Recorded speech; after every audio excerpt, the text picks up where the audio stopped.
ఎందుకు ప్రతి చోట ఇలా సభలు ఏర్పాటు చేయవలసి వస్తుంది, మాట్లాడవలసి వస్తుంది అంటే, తొలి ప్రసంగంలో మీరు విన్నారు. ప్రస్తుతం ఉన్న యవ్వన సమాజం ఏదైతే ఉందో, అటు లోకంలో ఉన్న యవనస్తులు కానివ్వండి, ఇటు సంఘంలో ఉంటున్న యవనస్తులు కానివ్వండి, క్రీస్తును స్వరక్షకుడిగా అంగీకరించిన వారి కుటుంబాలలో జన్మించిన యవనస్తుల పరిస్థితి సహితం ఈరోజు ఎలా ఉంది అంటే బాధాకరం, వర్ణనాతీతం. వారి ప్రవర్తన, వారి మాట, వారి చేతలు వర్ణించలేనివిగా ఉన్నాయి. దేవుని పిల్లలారా, ఎందుకు ఈ సమాజం ఎలా పాడైంది, ఎందుకు ఇంతటి భయంకరమైన పాపపు కార్యక్రమాలకు యువత వెళ్ళిపోయింది అని మనం ఆలోచిస్తానండి, ఒకటే మీకు ఈరోజు జ్ఞాపకం చేస్తాను. ఇప్పుడు కూడా ఈ భూమి మీద ఒక మహాశక్తి దేవుడైతే, ఆ దేవుడు తన మాటల్లో తన పిల్లలు పెరగాలి అని దేవుడు కోరుకుంటుంటే, ప్రారంభం నుంచి మరో శక్తి, దెయ్యం, అది ఎప్పుడు కూడా దేవుడికి భిన్నమైన ఆలోచనలు తన పిల్లల్లో నింపుతుంది. అందుకే ఈరోజు యవ్వన సమాజాన్ని మీరు చూస్తున్నప్పుడు అండి, యవనస్తులను మీరు చూస్తున్నప్పుడు తల్లిదండ్రులకు లోబడరు, తల్లిదండ్రుల మీద ఎదురిస్తున్నారు, తల్లిదండ్రుల మీద తిరగబడతారు, తల్లిదండ్రులను గౌరవించరు, తల్లిదండ్రులకు లోబడరు. ఒకటి, ఇంట్లో తల్లిదండ్రుల మాట వినరు. ఏదైనా బాగుపడతాడు అని విద్య నేర్పించడానికి స్కూల్కో, కాలేజీకో, యూనివర్సిటీకో పంపిస్తుంటే, అక్కడ విద్య నేర్పుతున్న గురువు మాట వింటున్నాడు అంటే, అక్కడ వాళ్ళ మాట వినడు, వాళ్ళ మీద తిరగబడుతున్నాడు, వాళ్ళని ఎదిరిస్తున్నాడు, వాళ్ళని బ్లాక్మెయిల్ చేస్తున్నాడు. మరీ విచిత్రం ఏంటంటే, కొంతమంది స్టూడెంట్స్ లెక్చరర్స్ని కొడుతున్నారు, కిడ్నాప్ చేస్తున్నారు, బెదిరిస్తున్నారట. ఎందుకండి ఈ సమాజం ఎలాగుంది, ఎందుకు ఇలా పాడైపోయింది అంటే ఒకటేనండి, ఈరోజు మీడియా, అది సినిమా రూపంలో కానివ్వండి, సోషల్ మీడియా రూపంలో కానివ్వండి, ఏమండి టీవీ రూపంలో కానివ్వండి, వస్తున్నవి ఇవన్నీ కూడా, ఈ మీడియా రూపంలో వస్తున్నవన్నీ కూడా యువతను చెడుదారి పట్టిస్తున్నాయి, చెడు వైపు మళ్లించాయి. మరి బాగుపడాలి, యువతను బాగు చేసుకోవాలి అని అందరూ కలలుగంటున్నారండి. అభ్యుదయవాదులు, మేధావులు, సంఘ సంస్కర్తలు, అందరి గుండెల్లోనూ ఒకటే భయం. యువత ఈ దేశానికి భవిత అనుకున్నప్పుడు, యువత దేశ భవిష్యత్తు యువత చేతిలో ఉందని చెబుతూనే ఆ యువత నాశనం అయిపోతున్నప్పుడు ఈ మేధావి వర్గం తరడ పట్టుకుంటున్నారు. తల్లిదండ్రుల మాట వినరు, విద్య చెప్తున్న గురువు మాట వినరు, పెద్దలను గౌరవించరు. పెద్దల మాట అంటే అసలు ఈరోజు వాళ్ళకి ఎలా ఉంటుందంటే, అదొక భయంకరమైన కథల కింద కనపడుతున్నాయి పెద్దలు ఏదైనా మంచి చెబుతుంటే. ఎందుకు ఇలా మారిపోయింది, ఎందుకు ఈ లోబడని మనస్తత్వాలు వచ్చాయి, ఎందుకు ఈ పాపాలకు మరి దగ్గరైపోయారు అంటే కారణం ఒకటేనండి, దేవుడి మాట వారి మధ్యలో లేకపోవటం, దేవుడి మాటలకు దూరంగా ఉండటం, దేవుడి మాటలను పట్టించుకోకపోవటం, బైబిలు చదవకపోవటం, దైవజనులు చెబుతున్న ప్రసంగాలు వినకపోవటం, దేవుడికి సమయం ఇవ్వకపోవటం వల్లనే ఈరోజు ఈ భయానక పరిస్థితి ఏర్పడింది అని చెప్పక తప్పదు. సామెతల గ్రంథంలో దేవుడు ఒక మాట చెప్తాడండి. అందరూ దయచేసి ఒక మాట ఈ సందర్భంలో మనం చూద్దాం. ఇప్పుడు కూడా మనిషి బాగుండాలి అంటే ఎలా ఉండాలో, ఏం చేయాలో దేవుడు మాట్లాడుతూ సామెతల గ్రంథం 1వ అధ్యాయము 22వ వచనం చూద్దామండి. సామెతల గ్రంథం 1వ అధ్యాయము 22వ వచనం మనం చూస్తే, ఎట్లనగా జ్ఞానము లేని వారలారా అన్నాడు. చూడండి, దేవుడు ఈ సమాజాన్ని పిలుస్తున్న పిలుపు ఎలా ఉందంటే, దేవుడు జ్ఞానము లేని వారలారా, బొత్తిగా జ్ఞానానికి దూరంగా ఉన్నారు మీరంతా. తర్వాత అంటున్నాడు, మీరెన్నాళ్ళు జ్ఞానము లేని వారుగా ఉండగోరుదురు. చూసారా, జ్ఞానము లేని వారులారా, మీరు ఎంతకాలం అలా ఉండిపోతారు? బాల్యంలో నా మాటలు నేర్చుకోమని చెప్పాను బైబిల్లో. నేను బాల్య దినములు అందే సృష్టికర్తను స్మరణకు తెచ్చుకోవాలి. అది దాటేశారు. యవ్వనానికి వచ్చేసరికి మీ జీవితం పట్ల నాకున్న ఆశ, నాకున్న కళ ఏంటంటే, యవ్వనానికి వచ్చేసరికి నా కాడెత్తుకోవాలి, చర్చిలో బాధ్యతలు ఎత్తుకోవాలి, సంఘంలో బాధ్యతలు ఎత్తుకోవాలి, సంఘ కాపరికి మంచి పరిచారం చేసేంత గొప్ప స్థితిలోనికి రావాలి, సంఘంలో ఉంటున్న పెద్దల పట్ల గౌరవం కలిగి సంఘానికి ఉపయోగపడే మంచి యవనస్తుడిగా నువ్వు రావాలి. ఇంత జ్ఞానం, ఇంత గొప్పగా నువ్వు ఉండాలని నేను కోరుకుంటే మీరేంటి అలా ఉండిపోయారు? చూడండి, జ్ఞానము లేని వారులారా, మీరెన్నాళ్ళు జ్ఞానము లేనివారుగా ఉండకూడదురు. అపహాసకులారా, మీరెన్నాళ్ళు అపహాస్యము చేయుచు ఆనందింతురు. యవనస్తులలో ఉన్న ప్రధానమైనది ఏంటి చెప్పండి? ఏం చేస్తారు వాళ్ళు? రే బస్ ఎక్కేటప్పుడు జాగ్రత్తరా అన్నారు అనుకోండి, ఏమంటాడు చెప్పండి? మాకు తెలుసులేండి. చూసారా ఏం చేస్తాడు? చెప్పినోడు ఏం చేస్తాడు? అపహాస్యం. ఒరే జాగ్రత్తగా చదువుకోరా, నాకు తెలుసులే. అపహాస్యం. అంటే ఏది చెప్తున్నా ఎలా కనపడుతుందంటే వాళ్ళకి ఏదో ఏమంటే హాస్యం కింద అపహాస్యం చేస్తారట, నవ్వుతారట, ఆనందిస్తారట. ఇదంతా వీళ్ళందరిని గురించి మాట్లాడుతున్నాడు. జ్ఞానము లేదు అన్నట్టు. దేవుని పిల్లరా, క్రైస్తవుడి కండి జాగ్రత్తగా వినండి. క్రైస్తవులకి బైబిల్ ఒక వరం అండి. క్రైస్తవులకే కాదు, ఈ ప్రపంచం మొత్తానికి బైబిల్ ఒక వరం లాంటిది, గిఫ్ట్ లాంటిది ఇది. ఎందుకు అంటే బైబిల్ చదివినా, బైబిల్ విన్నా, బైబిల్ నేర్చుకున్నా వాడు మంచివాడిగా మారిపోతాడు, వాడు బుద్ధిమంతుడిగా మారిపోతాడు, వాడు వివేకిగా మారిపోతాడు, వాడు జ్ఞానిగా మారిపోతాడు, వాడు మంచి హృదయం కలిగిన వాడుగా మారిపోతాడు. బైబిల్ విన్నా, బైబిల్ నేర్చుకున్నా, బైబిల్లో ఉన్న దేవుడి మాటలకు లోబడిన అలాంటి ఒక వ్యక్తి జీవితం ఈరోజు మేము ముందు పెడతాను. నిజంగానండి, అతడు ఎదిగిన తీరు, అతడు దైవజనుడికి లోబడుతున్న విధానం, అతడిని దేవుడు ఎంత గొప్ప చేశాడో దేవుడి మాటకు లోబడినందుకు. ఏమండి, ఈరోజు మీరు చూసి ఆశ్చర్యపోతారు. ఈరోజు యవనస్తులందరూ కూడా కళలు కంటున్నారు, నేను అదవుతాను ఇదవుతానని. ఏమైనా మంచి కళలు కంటారంటే ఏమీ లేదండి. నేను యాక్టర్ని అయిపోతాను, ఏమండి నేను సినిమా సింగర్ని అయిపోతాను. ఎందుకు? సమాజాన్ని పాడు చేయడానిక? ఆ సినిమాల నుంచి సమాజం నేర్చుకుంటున్నది ఏంటి చెప్పండి? మంచి ఏమైనా ఉందండి సినిమాల్లో? ఏమంటే ఎంతటి దారుణంగా ఈరోజు వ్యవస్థ ఉంది అంటే, సినిమాలు ఎంత దారుణంగా యువతను పాడు చేస్తానో మీకు తెలియదు కదండి. ఒకప్పుడు హీరో అంటే మంచివాడు, మంచి నీట్గా బట్టలు వేసుకుని, మంచి హెయిర్ కట్ వేసుకుని, ఏమంటే అఫిషియల్గా నీట్గా ఉన్నవాడు హీరో అండి.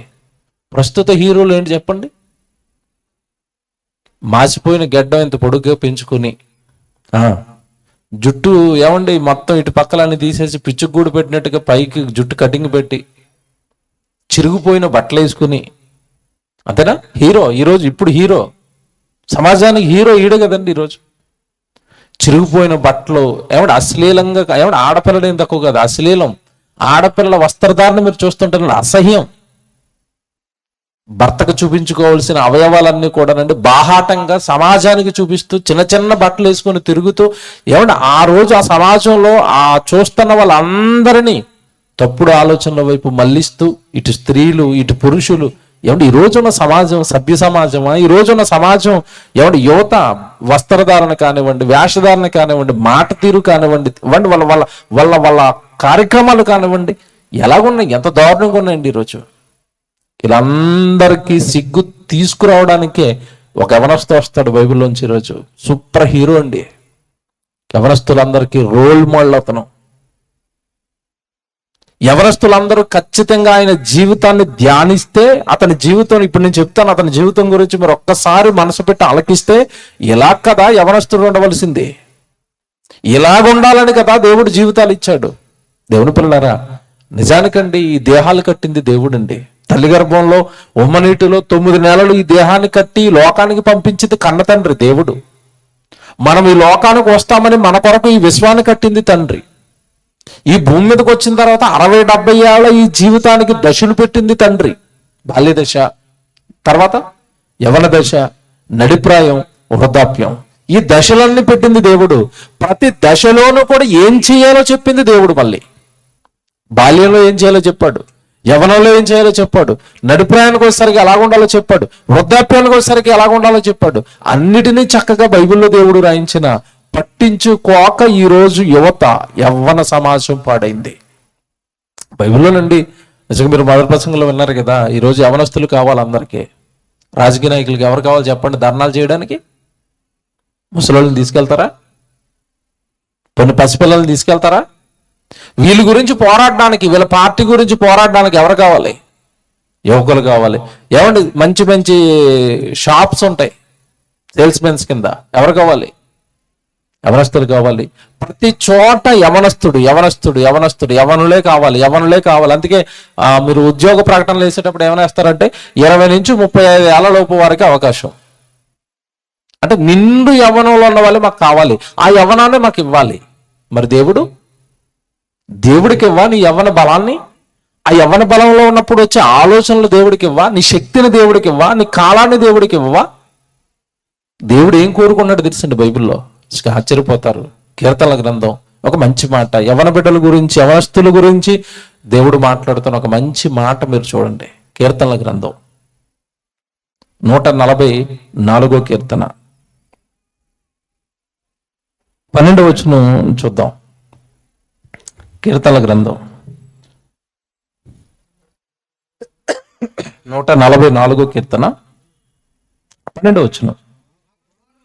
మా కుమారులు, చూసారండి, మా కుమారులు తమ యవ్వన కాలమందు ఎదిగిన మొక్కల వలె ఉన్నారు అన్నాడు. చూడండి ఏం మాట అండి అది, మళ్ళీ చదువుతాను చూడండి.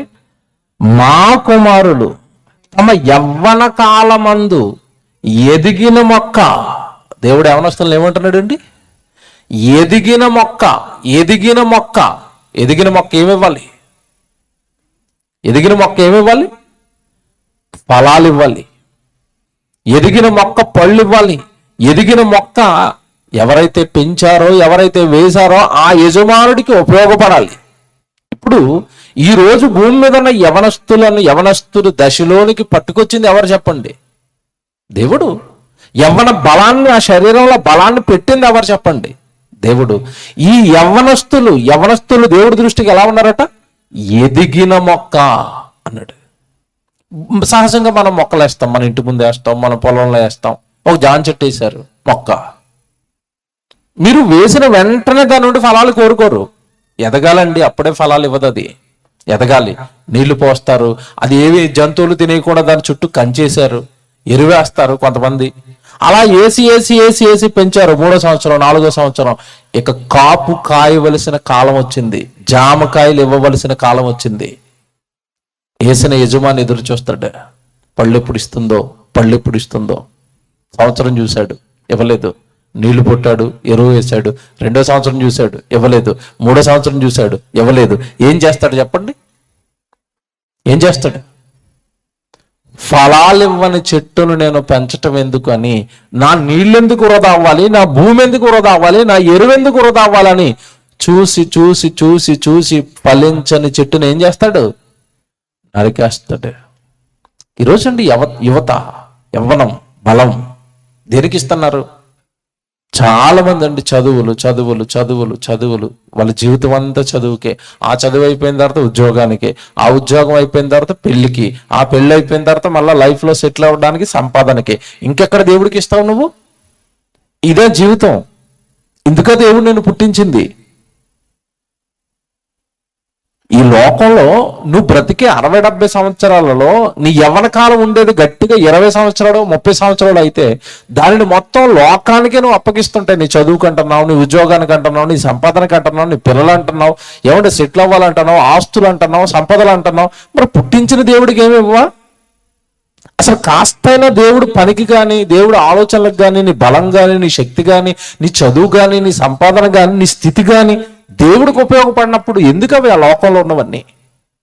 దేవుని పిల్లలారా, కాస్త జాగ్రత్తగా ఈరోజు నేను చెప్పే మాటలు వినండి. భయంకరమైన వ్యసనాలు ఈరోజు మీకు తెలియదు కాదు. మందుకు కట్టు బానిసలు అయ్యారు. మందు తాగని యవనస్తుడు లేడండి. మీ పిల్లలు జాగ్రత్త. మీ దగ్గర వాళ్ళు నటించొచ్చుగాక, మీ దగ్గర వాళ్ళు నటించొచ్చుగాక.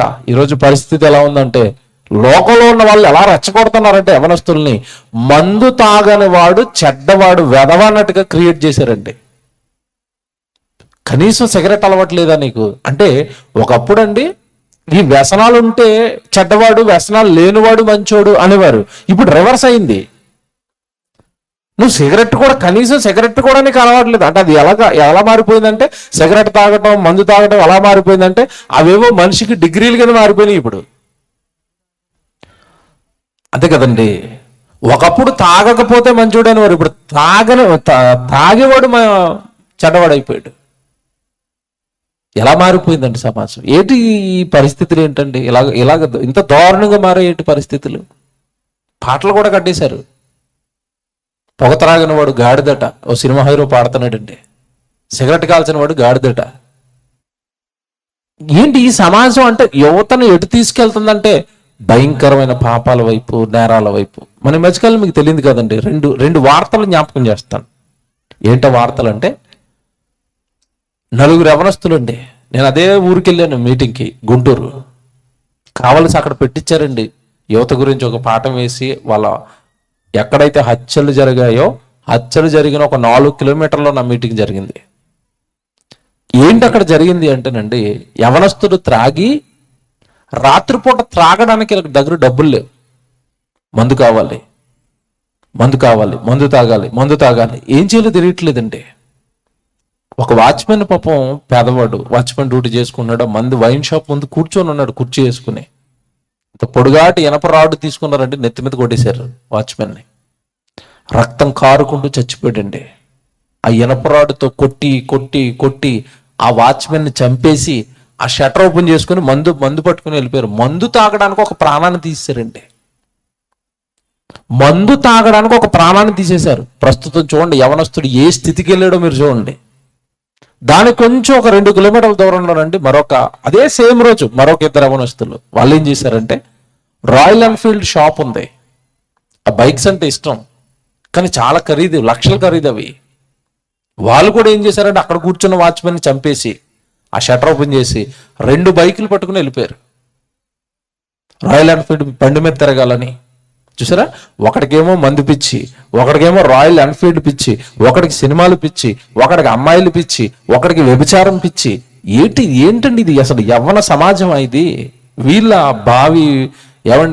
భవిష్యత్తుకు మంచి విధేయుల, భావి తరాలకు మార్గదర్శకుల, వీళ్ళ భావితరాన్ని నిలబెట్టేది, వీళ్ళ నుండా మంచి సమాజాన్ని మనం కోరుకునేది. దేవుని పిల్లలారా, సమాజం ఎలాగో దేవుడు బైబిల్లో ఒక మాట రాశాడు, యోహాను గారు రాసిన పత్రికలో, లోకమంతయు దుష్టుని యందు పడి ఉన్నది అన్నాడు. దాని గురించి మనం ఆలోచించవలసిన అవసరతే లేదు, ఎందుకంటే వాళ్ళంతా కూడా దుష్టులో పడిపోయారు. ఇంకా ఆ కార్యక్రమాలే వాళ్ళ నుంచి మనం ఆలోచించగలం. కానీ మన బిడ్డల పరిస్థితి ఏంటి? చర్చిలోకి వచ్చి, ప్రభులోనికి వచ్చి, మంచి ప్రభువులో నిలవబడిన క్రైస్తవ కుటుంబాలలో పుట్టిన బిడ్డలు సైతం ఇలాగ ఉన్నప్పుడు వీళ్ళను బాగు చేసుకోవడానికి ఏం చేయాలి? వీళ్ళకి ఏం చెప్పాలి? దేవుడు వాక్యమేనండి. ఆ వాక్యమే మనిషిని మారుస్తుంది. ఆ వాక్యమే మిమ్మల్ని, నన్ను మార్చింది. మన బిడ్డలను మార్చేది కూడా వాక్యమే, మర్చిపోవద్దు. చాలా మంది లైట్ తీసుకుంటున్నారు, మన వాళ్ళు కూడా, మన పెద్దవాళ్ళు కూడా, మన దాంట్లోకి వచ్చిన వాళ్ళు కూడా బిడ్డలకి వాక్యం చెప్పటం లేదు, చెప్పించటం లేదు. స్ట్రిక్ట్ గా వాళ్ళతో బైబిల్ చదివించాలన్న రూల్ని పెట్టడం లేదు తల్లిదండ్రులు ఇంట్లో. మిమ్మల్ని, నన్ను మార్చింది వాక్యమే, మన బిడ్డల్ని మార్చేది వాక్యమే. మన బిడ్డల ఆ పాపాలకు దూరంగా వాళ్ళని పడకుండా నిలబెట్టుకునేది కూడా వాక్యమే.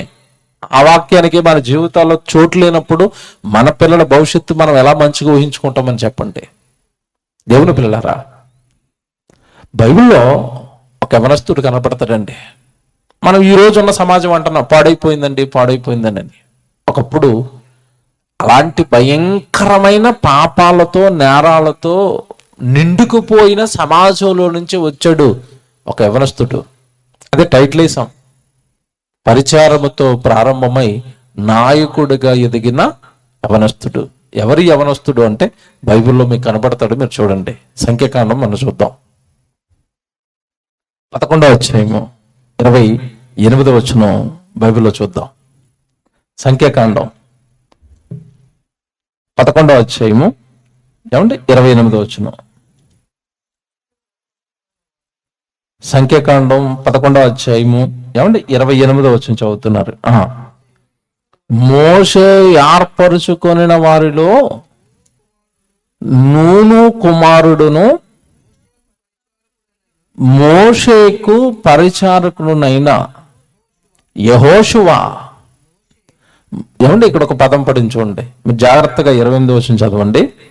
మోషే ఏర్పరుచుకొనిన వారిలో నూను కుమారుడును మోషేకు పరిచారకుడునైన యెహోషువ. ఇక్కడ ఒక వ్యక్తిని పరిచయం చేస్తున్నాడు. ఎవరా వ్యక్తి అంటే యెహోషువ. ఇతను ఎందుకు ఎవరట? మోషేకు పరిచారకుడు, మోషేకు పరిచారం చేస్తున్నవాడు, ఒక దైవజనుడు. మోషే ఇశ్రాయేలు ప్రజలందరినీ నడిపించిన దైవజనుడు. ఆ దైవజనుడి దగ్గర ఒక పరిచారం అట. ఇంతకీ ఏ వయసులో మోషే దగ్గర పరిచారానికి జాయిన్ అయ్యాడు తెలుసా? యెహోషువ. ఏ వయసులో పరిచారకుడుగా మారాడో తెలుసా?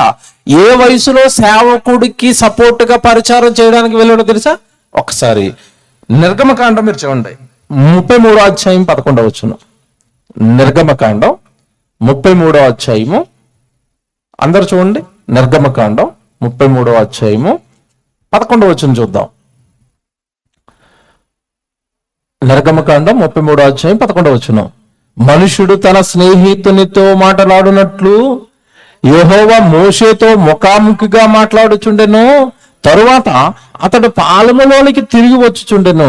అతని పరిచారకుడును, మోషే పరిచారకుడు, అతని పరిచారకుడును నూను కుమారుడైన యెహోషువ అను యవ్వనస్తుడు గుడారములో నుండి వెలుపలకు రాలేదు.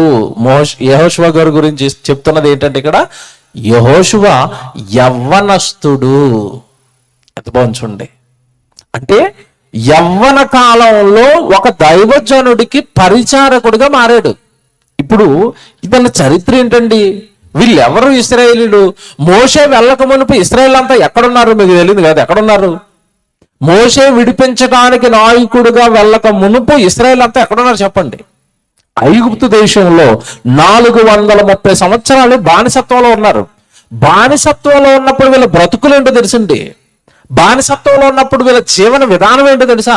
బానిసత్వంలో ఉన్నప్పుడు ఎలాంటి పాపాలలో, ఎలాంటి నేరాలలో, ఎలాంటి కార్యక్రమాలలో ఉన్నారో ఈ జాతి మొత్తం, ఇశ్రాయేల్ జాతి మొత్తం దేవుడు కొత్త నిబంధనలో జ్ఞాపకం చేశాడు. తిమోతికి రాసిన మొదటి పత్రిక 1వ అధ్యాయము 11వ వచనం. ఈ ఇశ్రాయేల్ అంతా కూడా ఐగుప్తు దేశంలో ఉన్నప్పుడు ఎంతటి భయంకరులో, ఎంతటి పాపాలలో ఉన్నారో, ఎంతటి నేరాలలో ఉన్నారో దేవుడు లేక, దేవుడిని విడిచిపెట్టడం వల్ల 430 సంవత్సరాల ఆరాధన లేదు, వాక్యము లేదు, దైవజనుడు లేడు, మందిరము లేదు, సేవ లేదు. ఇన్ని సంవత్సరాలు దేవుడిని విడిచిపెట్టేసరికి మనుషులు ఎంతటి భయంకరమైన పాపాలలోనికి వెళ్ళారో చెప్తున్నాడు. 11వ వచనం త్వరగా చదవండి. తిమోతికి రాసిన మొదటి పత్రిక 1వ అధ్యాయము 11వ వచనం. ధర్మశాస్త్రం అనగా ఈ మోషే ద్వారా దేవుడిచ్చిన ధర్మశాస్త్రం ఏదైతే ఉందో, ఈ ధర్మశాస్త్రము ధర్మ విరోధులకును. ఇంతకీ ధర్మశాస్త్రం ఎవరికి ఇచ్చాడు చెప్పండి? ఐగుప్తీయులుగా, ఇశ్రాయేలుగా? ఇశ్రాయేలుకి ఇచ్చాడు కదా. ఆ ఇశ్రాయేలుకి ధర్మశాస్త్రం దేవుడిస్తున్న టైంకి మోషే ద్వారా వీళ్ళు బ్రతుకులు ఎలాగ ఉన్నాయో చెప్తున్నాడు. ధర్మశాస్త్రము ధర్మ విరోధులకును, అవిధేయులకును. అవిధేయులు అంటే ఎవరు చెప్పండి? లోబడని వారు, ఎదిరించేవారు అని అర్థం. అవిధేయులకును, భక్తిహీనులకును, పితృహంతకులకును, మాతృహంతకులకును, నరహంతకులకును, వ్యభిచారులకును, పురుష సంయోగులకును, మనుష్య చోరులకును, అప్రమాణికులకును, హితబోధకు విరోధి అయిన వాడు ఎవడైనను ఉండిన ఎడల అట్టివానికి నియమింపబడింది ధర్మశాస్త్రం. అలాంటి వాళ్ళకి ఇచ్చాడు ధర్మశాస్త్రం. అందులో ఎవరున్నారట? పితృహంతకులట, అంటే తండ్రిని చంపేసే వాళ్ళట, తల్లిని చంపేసే వాళ్ళట, వ్యభిచారులట, అవిధేయులట, అప్రమాణికులట, వ్యభిచారులట, పురుషులతో పురుషులు పోతున్నారట, స్త్రీలతో స్త్రీలు పోతున్నారట. ఎంతటి భయంకరమైన క్రూరత్వం, నేర సమాజం. ఇందులో ఒకప్పుడు యెహోషువ కూడా ఉన్నాడు, ఇందులో కాలేబు ఉన్నాడు. ఈ జనాంగమే ఇశ్రాయేలు జనాంగంగా ఒకప్పుడు ఐగుప్తు దేశంలో 430 సంవత్సరాలు దేవుని విడిచిపెట్టడం వల్ల ఇదిగోనండి వాళ్ళ బ్రతుకులు చెప్పాడండి. దేవుని పిల్లలారా, మీ బిడ్డ నా బిడ్డ యవనస్తుడు దేవుని విడిచిపెట్టాడా? ఇదిగో ఇక్కడ చెప్పిన ఈ భయంకరమైన పాపాలలో ఏదో ఒక పాపంలో మీ పిల్లలు నా పిల్లలు ఇరుక్కుంటారు. వాక్యం లేకపోతే, దేవుడు లేకపోతే. చాలా మంది యవనస్తులు గుడికి రారండి, చర్చికి రారు, మందిరానికి రారు, ఆరాధనకు రారు, ఓ బైబిల్ క్లాస్కి రారు, ఒక ఉపవాస ప్రార్థనకు రారు. ఎందుకు రారంటే తల్లిదండ్రులు వస్తారు తప్ప వాళ్ళు రెండేళ్ళు కూడా పిలవరు. చాలా మంది వాడు ఇష్టమండి, వాడు ఎక్కడో తిరుగుతున్నాడండి, చదువుకుంటున్నాడండి, టీవీ చూస్తున్నాడండి. నువ్వు గుడికి వస్తుంటే వాడు టీవీ ఎందుకు చూస్తున్నాడు? నువ్వు గుడికి వస్తుంటే వాడు బయట ఎందుకు తిరుగుతున్నాడు? నీకు లేదా బాధ్యత, నువ్వు పట్టించుకోలేదు.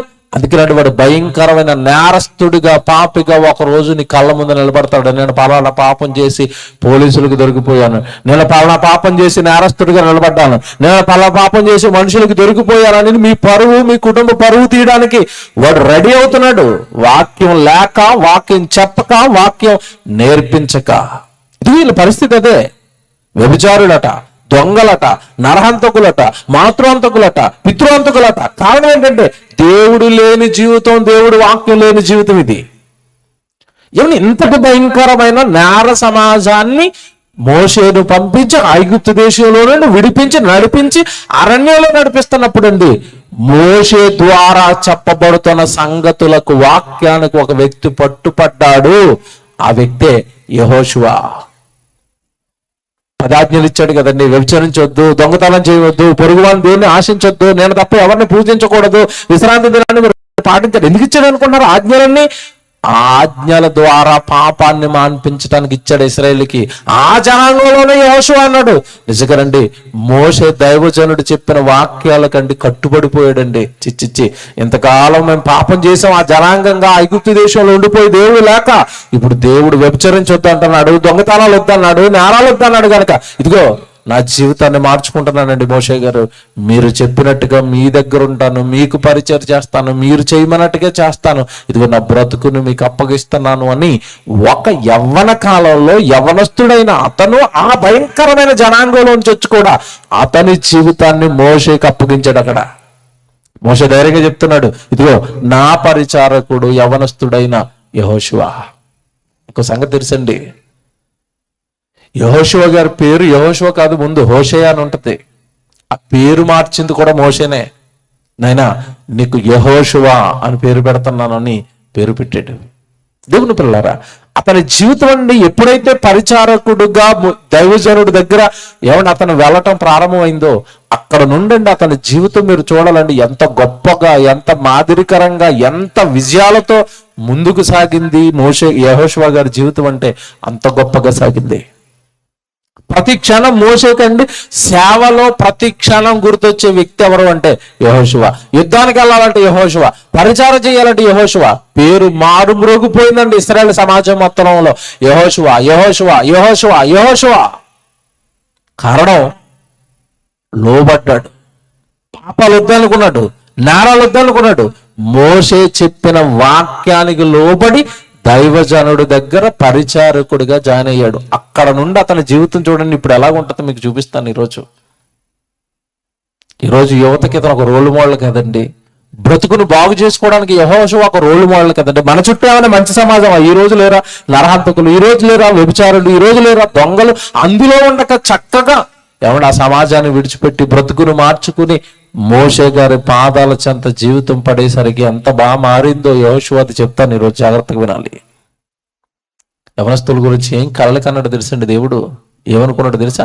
ఒక మాట చూడండి, యవ్వనుడు ఎలాగుండాలో, ఎలాంటి ఆలోచనలతో కలిగి ఉండాలో, ఎంత గొప్పగా ఉండాలని యవనస్తుల గురించి ఎంత గొప్పగా పరలోకంలో కనతండ్రి మనం నమ్ముకున్న మన దేవుడు ఎంత గొప్పగా ఊహించుకున్నాడు తెలుసండి. యవనస్తుల గురించి ఎలా ఉండాలని కోరుకున్నాడు తెలుసా? ఎలా ఉండాలని కోరుకున్నాడో ఆ లక్షణాలన్నీ యెహోషువలో చూపిస్తాను ఇప్పుడు నేను. అసలు ఎలా ఉండాలనుకున్నాడు తెలుసు యవనస్తుడిని? తిమోతికి రాసిన మొదటి పత్రిక, మీరు చూడండి వాక్యాలు ఎంత బాగుంటాయో. తిమోతికి రాసిన మొదటి పత్రిక 4వ అధ్యాయము 12వ వచనం చూద్దాం. తిమోతికి రాసిన మొదటి పత్రిక 4వ అధ్యాయము 12వ వచనం. నీ యవ్వనమును బట్టి ఎవడును నిన్ను తృణీకరింపనీయకుమన్నాడు. చూడండి, యవ్వనమును బట్టి ఎవడు నిన్ను తృణీకరింపనీయకుము. తిమోతి యవనస్తుడండి, దేవుని సేవలో ఉన్నాడు, జాగ్రత్తలు చెప్తున్నాడు పౌలు గారు. నాయనా, నీ యవ్వనమును బట్టి ఎవడును నిన్ను తృణీకరింపనీయకుము. యవనస్తులు అనగానే తీసి పడేస్తారండి. వాడి మాట బాగోదండి, వాడికి పొగరండి, చెప్పిన మాట వినండి, వాళ్ళ అమ్మనాన్నమే పట్టించుకోడండి, వాళ్ళ అమ్మనాన్న మాటే వినండి, వద్దండి. వాడు పేరెత్తకండి మా దగ్గర, తృణీకరిస్తారు. ఇంకా వీళ్ళు చేస్తున్న పాపాల వల్ల మంచి సాక్ష్యం పోగొట్టుకుంటారండి. వాళ్ళ అమ్మనాన్నలు మంచోళ్ళేనండి, భక్తిపరులేనండి, కానీ ఆ కుర్రాడు గురించి చెప్పకండి. వాళ్ళ అమ్మనాన్నలు మంచోళ్ళేనండి, అమ్మాయి గురించి చెప్పకండి, అమ్మాయి అసలు మంచిది కాదండి, ఆ మాట బాగోదండి, ఆవిడ తీరు బాగోదండి, ఆవిడ చేస్తున్న ఆ జీవన విధానం బాగోదండి, వద్దండి. ధృవీకరించేస్తున్నారు ఈరోజు. యవనస్తుడు అనగానే ఎవరికి విలువ లేదు. వాడి గురించి చెప్పకండి. నువ్వు అలా ఉండొద్దు. నీ యవనాన్ని బట్టి, నీ యవ్వనంలో, నీ శరీరంలో వస్తున్న ఆశలను, కోరికలను కంట్రోల్లో పెట్టుకొని చెడు మార్గంలోనికి నువ్వు వెళ్లకుండా యవ్వన కాలాన్ని బట్టి ఎవడును నిన్ను తృణీకరింపనీయకుండా చూసుకో. ఒకప్పుడు యోసేపు జీవితాన్ని ఒకసారి మీరు జ్ఞాపకం చేసుకోనండి. యవనస్తుడు, పోతిఫరు భార్య వస్తుంటే కావలసి కోరుండి తన శరీరం మీదకి వస్తున్నా లేదు, ఇది నా పరలోకంలో ఉన్న కన్న తండ్రి దృష్టికి ఇది పాపం, వ్యభిచారం, నువ్వు అతనికి భార్యవి, నాతో ఉండకూడదని గెంటేశాడు, అక్కడి నుంచి పారిపోయాడు. అదండి యవన కాలంలో పవిత్రతను కాపాడుకోవటం అంటే, యవన కాలంలో సాక్ష్యాన్ని కాపాడుకోవటం అంటే. కోరుండు మీదకి వస్తుంటే పారిపోయాడు యోసేపు. ఈరోజు కోరుండి వెళుతున్నారు వ్యభిచారాలకి, దొంగతనాలకి, పాపాలకి, నేరాలకి, కుటుంబాలను పాడు చేయడానికి. ఇక్కడ చూడండి ఎంత బాగా చెప్తాడు. 12వ వచనం కింద చూద్దాం. నీ యవ్వనమును బట్టి ఎవడును నేను తృణీకరింపనీయకము గాని మాటలోను. చూసారా, యవనస్తుల మాట బాగుండాలట. యవనస్తుల మాట ఎందుకు మాటలోను అని ఎందుకు ఏమైనా మెన్షన్ చేయాలి చెప్పండి? యవనస్తుల మాటలు బాగుంటాయండి? బాగుంటాయా? ప్రేమ ఉంటుందా మాటలో? వాళ్ళ పలకరింపులు చూడండి ఎలా ఉంటాయి. యవనస్తుల పలకరింపులు ఎలా ఉంటాయి చెప్పండి? పెద్దవాళ్ళ పలకరింపులు ఎలా ఉంటాయి, యవనస్తుల పలకరింపులు ఎలా ఉంటాయి? పెద్దవాళ్ళు అయ్యా బాగున్నారా, వందనాడండి అంటారు. వాళ్ళు మామ బాగున్నావరా అంటాడు, బావ బాగున్నావరా అంటాడు. ఎవడికి బావా? మీ చెల్లి నుంచి పెళ్లి చేసావు, అతనికి బావ అంటున్నావు, మామ అంటున్నావు. చూసారండి, సరసోక్తులు. గట్టిగా ఖండించింది బైబిల్ దీన్ని. పోకిరి చేష్టలు, సరసోక్తులు, బూతులు. ఇదే కదండి యవనస్తుడు నోరు తెరిస్తే వాడు నోటి నిండా కంపిదే కదా. నీ మాట చూసారు ఎంత బాగుందో. నీ మాటలోను, నెక్స్ట్ ప్రవర్తనలోను, ప్రేమలోను, విశ్వాసములోను, పవిత్రతలోను విశ్వాసులకు మాదిరిగా ఉండాలి. ఇది మీరు ఇప్పుడు ఆలోచిస్తానండి, ఈ రాత్రి అంతా ఎంత బాగుంటదంటే, యవనస్తుడట, జాగ్రత్తగా వినండి, యవనస్తుడట వాడి మాటలో, విశ్వాసంలో, ప్రవర్తనలో, పవిత్రతను కాపాడుకోవటంలో సంఘానికి మాదిరిగా ఉండాలట. అంటే సంఘంలో ఉన్న వాళ్ళందరూ కూడా ఈ యవనస్తుడిని చూసి ఎలా ఉండాలని అనుకోవాలట. మీరు సంఘానికి మాదిరి అన్నాడు. ఈరోజు సంఘాలలో యవనస్తులు సంఘానికి మాదిరా, సంఘానికి భారమో, బరువుగా మారిపోయారో మీరు చెప్పండి? ఎలాగున్నారు ఈరోజు సంఘాల్లో యవనస్తులు? వాళ్ళ మాటలు ఎలా ఉన్నాయి, వాళ్ళ ప్రవర్తన ఎలా ఉంది? ప్రభువులోనికి వచ్చిన తర్వాత నీకు ప్రభువు నేర్పింది ఏంటి? మంచి మానవత్వం, దయ, జాలి, మంచి ప్రవర్తన. ఇది కదా నీ నుండి కోరుకుంటున్న దేవుడు, పరిశుద్ధత కదా కోరుకుంటున్నది. నువ్వు సినిమాలు చూసి వాడు కటింగ్ వేయించుకున్నట్టుగా నువ్వు కటింగ్ వేయించుకుంటావు, వాడు చిరిగిపోయిన షర్ట్ వేసుకుంటే నువ్వు చిరిగిపోయిన షర్ట్ వేసుకుంటావు, వాడు చెవికి రింగ్ ఏడితే వీడు చెవికి రింగ్ ఏడతాడు. అంతేనా? ఎలాగున్నారండి ఈరోజు? వాడు టీషర్ట్ల మీద దెయ్యం బొమ్మలు వేసుకుని తిరుగుతున్నాడు అనుకోండి, ఈడు టీషర్ట్ మీద దెయ్యం బొమ్మ వేసుకుంటాడు. ఏంటివన్నీ? అసలు ఎలా ఉండాలని దేవుడు బైబిల్లో చెప్తున్నాడు. నీ జీవితం ఎలాగుంది అసలు? దేనిని బట్టి నువ్వు ప్రభావితం అవుతున్నావు అంటే లోకంలో సినిమాలను బట్టో, లోకంలో ఉన్న మనుషులు చెప్తున్న మాటలను బట్టో ప్రభావితం అవుతున్నావు కాదు. నువ్వు ప్రభావితం అవ్వవలసింది వాటిని బట్టి కాదు. నీ చేతుల్లో బైబిల్ పెట్టాడు దేవుడు. బైబిల్లో చదువు నువ్వు ఎలా ఉండాలని కోరుకుంటున్నాడు? బైబిల్లో చదువు నేను జీవితంలో ఎంత గొప్పగా ఉండాలని దేవుడు కలగంటున్నాడు. నువ్వు వెళతన్న సంఘం ఏదైతే ఉందో ఆ సంఘానికి నువ్వు మాదిరిగా రోల్ మోడల్ గా మారిపోవాలట. ఈ అబ్బాయిలా ఉండాలండి, ఈ అమ్మాయిలా ఉండాలండి. విశ్వాసం అంటే వీలదండి, మాటలంటే వీలవండి, ప్రవర్తన అంటే వీలదండి, భక్తి అంటే వీలదండి, పవిత్రత అంటే ఆలదండి. దించిన తల ఎత్తకుండా బ్రతుకుతున్నారండి. ఇంత మంచి సాక్ష్యాలు ఉన్నాయండి ఈరోజు యవనస్తుల గురించి. జాగ్రత్తగా వినండి. యవ్వనస్తుడట సంఘానికి మాదిరిగా ఉండాలి అన్నాడు కదండి. ఇప్పుడు చూపిస్తాను యెహోషువలో ఈ లక్షణం, ఈ గుణం. అసలు విశ్వాసంలో ఎంత గొప్పవాడో యెహోషువ జీవితాన్ని చూపిస్తానండి. మీకు మాట తెలుసా? ఇశ్రాయేలును అలా నడిపిస్తున్నాడు మోషే నాయకత్వంలో. పరిచారకుడికి యెహోషువ ప్రతి దానికి ముందుంటాడు. ఒకానొక సందర్భంలో దేవుడు వచ్చి మోషేతో, నాయనా మీకు పాలు తేళ్లు ప్రవహించే దేశాన్ని ఇవ్వబోతున్నాను కదా, నువ్వేం చేస్తావంటే ముందుగా ప్రతి గోత్రంలో నుండి ప్రముఖులు ముఖ్యులైన వాళ్ళని ఒక్కొక్కరిని నువ్వు వేరి కొంతమందిని ఆ పాలు తేళ్లు ప్రవహించే దేశానికి నువ్వు పంపించాలి. ఒకసారి ఆ దేశాన్ని చూసి రమ్మని చెప్పు అని పంపించాడు. వెళ్ళారండి. 40 రోజులు తిరిగారు, రిటర్న్ వచ్చారు. అందులో చాలా మంది ఉన్నారు. అందులో ముఖ్యులు కాలేబు, యెహోషువ. రిటర్న్ తిరిగి వచ్చిన తర్వాత అండి ఆ దేశపు పళ్ళు పట్టుకొని వచ్చారు. అయ్యా, మనం చూసిన దేశం చాలా మంచిది, మంచి పాలు తేనెలు ప్రవహించే దేశం, మంచి సారవంతమైన నేల, మంచి దేశం అని మంచి సాక్ష్యంతో తిరిగి వచ్చారు. వచ్చిన తర్వాత ఏం జరుగుతుందో చెప్తున్నాను చూడండి. అన్ని చూశారు, అక్కడ ఉన్న మనుషులను కూడా చూశారు. ఆ మనుషులు ఉన్నత దేహులు, కాస్త శరీర బలం కలిగిన వాళ్ళు, మంచి ప్రాకారాలు కట్టుకుని ఉన్నారు.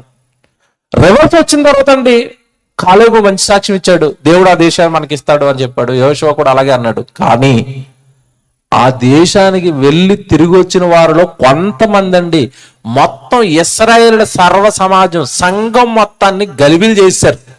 ఏం గలిబిలి చేశారు తెలుసా? మేము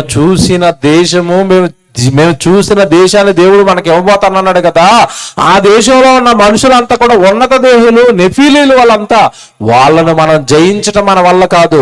వాళ్ళ దృష్టికి మేము ఎలాగున్నామంటే మిడతల్లాగా ఉన్నాం. వాళ్ళ దేహం ముందు మా దేహాలు మిడతల్లాగా ఉన్నాయి. మనం వెళ్ళి వాళ్ళ మీద యుద్ధం చేసి ఆ దేశాన్ని మనం ఆక్రమించుకోవటమా? ఇది మన వల్ల అవ్వదు. ఆ దేశం మన చేతికి రాదు. మనం వాళ్ళ దగ్గరికి వెళ్ళామా యుద్ధానికి, వాళ్ళ చేతుల్లో మనం తప్పక చచ్చిపోతాము అని ఇశ్రాయేలు సమాజాన్ని అంతా గలిబిలి చేశారండి చూసొచ్చిన వాళ్ళు. అప్పుడు ఏం జరిగిందో తెలుసండి, మోషే అహరోనులు ఇశ్రాయేలు సర్వ సమాజం ఎదుట సాగిల పడుతున్నారు. అయ్యో, మీరు ఎందుకు అలా గలిబిలైపోతున్నారు, ఎందుకు మీరు అలా టెన్షన్ అయిపోతున్నారు? ఏం జరిగిందో తెలుసండి, ఆ రోజు కొన్ని లక్షల మంది అండి వీళ్ళు చెప్పిన చెడు మాటలకు అల్లాడిపోయి ఈ లక్షల మంది ఏమనుకున్నారో తెలుసా? మేము వెళ్ళి వాళ్ళ చేతుల్లో చచ్చిపోవాలా? ఈ అరణ్యంలో మేము ఎందుకు చచ్చిపోలేదు? అక్కడ ఐగుప్తులో ఫరో గారి చేతుల్లో మేము ఎందుకు చచ్చిపోలేదు? పోయి వాళ్ళ చేతుల్లో మా భార్యలు, మా పిల్లలు మేము చచ్చిపోతామా వెళ్ళి? ఇందుకా దేవుడు మమ్మల్ని నడిపించింది? ఇది మన వల్ల అవదు. కనుక మనం ఇప్పుడు ఏం చేద్దామంటే అందరూ ఒక మాట మాట్లాడుకుందాం. ఇశ్రాయేలు సమాజమా, సంఘమా, మనమంతా మాట్లాడుకుందాం. ఏంటి అంటే ఈ మోషే అహరోనులు ఎలాగో మన మాట వినరు కనుక మనలోనే ఒకరిని నాయకుడిగా నియమించుకుందాం. ఒక నాయకుడిని పెట్టి రిటర్న్ వెళ్ళిపోదాం, మళ్ళీ ఐగుప్తు దేశానికి నడిపించుకుంటూ వెళ్ళిపోదాం. మనం వెనక్కి వెళ్ళిపోదాం, ఆ దేశానికి మన వద్దు. ఇదిగో ఈ మోషే అహరోనులు చంపేస్తారు మనల్ని. ఏమండి నిజంగా రండి, సర్వ సమాజం గలిబిలి ఏడ్చేస్తున్నారట, ఏడుపులట. 6 లక్షల మంది ఏడుస్తే కాల్బలం కలిగిన వాళ్ళు 6 లక్షలు అంటే మిగతా సుమారుగా ఇశ్రాయేలు సమాజం మొత్తాన్ని లెక్కేసుకుని సుమారుగా 20 లక్షల మంది ఉంటారండి. 20 లక్షల మంది ఏడుస్తుంటే ఎలాగుంటా చెప్పండి ఆ సీను. సంఘం మొత్తం గలిబిలి, ఏడుపులు, సంఘం అంతా ఏడుస్తుందండి. ఆ టైంలో 2 వచ్చారండి. ఆ 2 కాలేబు, యెహోషువ. వీళ్ళు కూడా వెళ్ళొచ్చారు ఆ దేశం చూడడానికి. వెళ్ళొచ్చిన తర్వాత మోషే అహరోనులు సాగిలపడినా సర్వ సమాజం మాట విన్నప్పుడు, వాళ్ళందరూ ఏడుస్తున్నప్పుడు యెహోషువ కాలేబు ఏం చేశారో తెలుసండి? యవ్వనస్తుడంటే ఎలా ఉండాలి, ఏం చేశారో తెలుసా వాళ్ళు? బైబిల్ చూద్దాం. సంఖ్యాకాండం ఒకసారి బైబిల్ చూడండి, ముగిస్తాను ఇక. 14వ అధ్యాయం సంఖ్యాకాండం 14వ అధ్యాయము 4వ వచనం చూద్దాం. సంఖ్యాకాండం 14వ అధ్యాయము 4వ వచనం చూద్దాం. వారు మనము నాయకుడిని ఒకరిని నియమించుకుని ఐగుప్తునకు తిరిగి వెళ్తామని ఒకడు చెప్పుకొనగా మోషే అహరోనులు ఇశ్రాయేలు సర్వ సమాజ సంఘము ఎదుట సాగిలపడిరి. అప్పుడు దేశమును సంచరించి చూచిన వారిలో నుండిన నూను కుమారుడకు యెహోషువయు యెఫున్నె కుమారుడకు కాలేబును బట్టలు చింపుకొని సంఘం ముందు వీళ్ళు ఏం చేస్తున్నారు చూడండి. సంఘాన్ని కాపాడడానికి బట్టలు చింపుకుంటున్నారు వీళ్ళు. ఈ రోజున్న యవనస్తులు సినిమాలు చూసి బట్టలు చింపుకుని తిరుగుతున్నారు వీళ్ళు. ఎంత తేడా చూసారండి. ఇశ్రాయేలు సర్వ సమాజము ఎదుట బట్టలు చింపుకొని ఇశ్రాయేలు సర్వ సమాజముతో మేము సంచరించి చూచిన దేశము మిక్కిలి మంచి దేశము, యెహోవా మన యందు ఆనందించిన ఎడల ఆ దేశములో మనలను చేర్చి దానిని మనకిచ్చును, అది పాలుతోనే ప్రవహించే దేశము. మెట్టుకు మీరు యెహోవా మీద తిరగబడకుడి. చూడండి మాట ఉంది. ఇంత గొప్పగా దేవుడు నిన్ను కాపాడుకుంటుంటే ఆఫ్టర్ ఆల్ అక్కడ ఉన్న మనుషులకు మీరు భయపడతారా? దేవుడిని నమ్మి మీ విశ్వాసం బాగోలేదు, మీ తీరు బాగోలేదు, మీ మనసులు బాగోలేదు, దేవుడి మీదకే మీరు తిరగబడుతున్నారు అని సంఘాన్ని నిలబెడుతున్నారు. చూడండి, యవనస్తులు సంఘాన్ని నిలబెడుతున్నారు. ఈరోజు యవనస్తులండి సంఘాలను పాడు చేస్తున్నారు. సంఘాలను పాడు చేయడానికే వస్తుంది. చర్చిలోకి వచ్చాయి, చర్చికి కూడా ప్రేమించుకోవడానికి వస్తున్నారట, చర్చిలో కూడా లైన్లు వేసుకోవడానికి వస్తున్నారట. ఎంత దౌర్భాగ్యం అండి ఈరోజు సమాజం. ఎందుకు నీకు అర్థం అవ్వలేదు. అసలు దేవుడు ఎందుకు పుట్టించాడో అర్థం అవ్వలేదు. ఆ యవనకాలం దేనికి వాడాలో అర్థం అవ్వలేదు. ఆ బలం దేవునికి ఎందుకు ఇచ్చాడో అర్థం అవ్వలేదు. ఒకవేళ యవ్వనాన్ని నీకిష్టమైనట్టుగా లోకాన్ని చూసి మోసపోయి మోసపూరితమైన కార్యక్రమాలకి యవ్వన జీవితాన్ని కనుక నువ్వు వాడేసావా, ఎంతటి భయంకరమైన శిక్షలోనికి నువ్వు వెళతావో నీకు తెలియక చేస్తాను ఇవన్నీ. మోసపోయి చేస్తాను ఇవన్నీ. లోకాన్ని చూసి మోసపోయావు, లోకపు మాయలో పడిపోయావు నువ్వు. ఒకసారి బైబిల్ చూడు, బైబిల్లోని యవనస్తులు చూడు, వాళ్ళెంత బాగున్నారు, నీ జీవితం ఎంత దౌర్భాగ్యంగా ఉంది. ఒక్కసారి ఆలోచించుకో. ఎందుకురా మారిపోయావు? ఎందుకు పాపాల బారిన పడిపోయావు? వీళ్ళు చూడు ఎంత బాగున్నారో. ఎవరి బట్టలు చింపుకొని ఆ రోజున సర్వ సమాజాన్ని దేవుని ఎదుట నిలబెట్టడానికి వాళ్ళు పడుతున్న కష్టం చూడండి. ఎవరు వచ్చి పెడతారా దేవుడిని ఎదుట పెట్టుకుని? చూసారండి వాళ్ళ విశ్వాసం చూసారా? యవనస్తులైనా దేవుడి మీద వాళ్ళకున్న నమ్మకం చూసారా? ఏమంటే ఈరోజు యవనస్తులు ఎలా ఉన్నారు? పాప సేవకులు వృద్ధాప్యంలోకి వచ్చి వాళ్ళు ఎంత కష్టపడుతున్నా, పాప సేవకుడు ఒక్కడే కష్టపడుతున్నాడు కదా, సంఘం కోసం, పరిచర్య కోసం, సహాయం చేద్దాం, వెళదాం, పని చేద్దాం. ఎవరికి ఉంటుందండి? కొద్దిమంది అండి. సంఘాలలో కొద్దిమందికి ఉంటుంది. ఎక్కువ శాతం మంది లోకస్తులు బ్రతుకుతున్నట్టుగానే బ్రతుకుతున్నారు. తప్పిది. మనం క్రైస్తవులం కదా, మన చేతుల్లో బైబిల్ ఉంది కదా. నీ జీవన విధానం ఎలా ఉండటం ఏంటి? వాళ్ళతో నీ జీవితం కలిసిపోవటం ఏంటి? క్రైస్తవుడు లోకానికి వెలుగు అన్నాడు, క్రైస్తవుడు లోకానికి ఉప్పు అన్నాడు. నీ జీవితం పట్ల దేవుడు ఎన్నో కాలాలు, కానీ నీ జీవితం వాళ్ళకి వెలుగు అవ్వాలని అంటే నువ్వు వాళ్ళతో పాటు త్రాగుబోతూ అవుతున్నావు, వాళ్ళతో పాటు తిరిగిపోతూ అవుతున్నావు, వాళ్ళతో పాటు ఎవరు అమ్మాయిలకి సైట్ కొట్టినాక నువ్వు తిరుగుతున్నావు. నువ్వెక్కడ వెలుగిస్తావు? నీ జీవితంతో నీ పక్కనున్న నీ సహోదరుడికో నీ స్నేహితుడికో నీ జీవితం ఎక్కడిస్తుంది వెలుగు? ఇంకా చీకట్లో గెంటుతుంది నీ జీవితం వాళ్ళని. బైబిల్ పట్టుకున్న వీడే తప్పు చేస్తున్నాడంటే మనం చేస్తే ఏమొచ్చిందిరా? బైబిల్ పట్టుకున్న వీడే తాగుతున్నాడు అంటే నేను తాగితే ఏమైందిరా? బైబిల్ పట్టుకున్న వీడే వ్యభిచారం చేస్తున్నాడంటే నేను తాగితే వ్యభిచారం, నేను చేస్తే ఏముంది వ్యభిచారం అని నిన్ను బట్టి ఇంకా పాడవుతున్నారు తప్ప నీ జీవితం ఎవరికి వెలుగో నువ్వు చెప్పు. ఎవరిని వెలిగిస్తుంది? సంఘమే వెలిగించబడాలనుకున్నాడు, సంఘానికే మాదిరైపోవాలనుకున్నాడు.